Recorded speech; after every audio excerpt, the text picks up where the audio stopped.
S kakšnimi vtisi odhajate s posveta?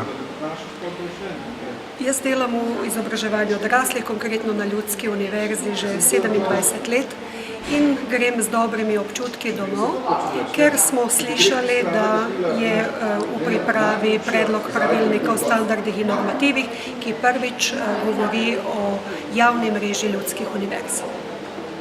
In to vas je tako razveselilo? Jaz sem dobre volje, ker na to čakam že svojo celotno profesionalno kariero in zdaj iz vsega srca upam, da bo prišlo tudi do uresničitve. Pa o čem ste še se pogovarjali?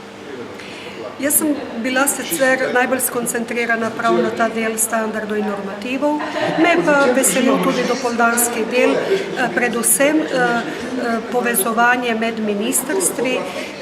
To tudi prvič vidim tako na ta način in se mi zdi, da bi bilo nujno v tej smeri nadaljevati, torej da se vsa ministrstva povežejo prav na tem področju izobraževanja odraslih.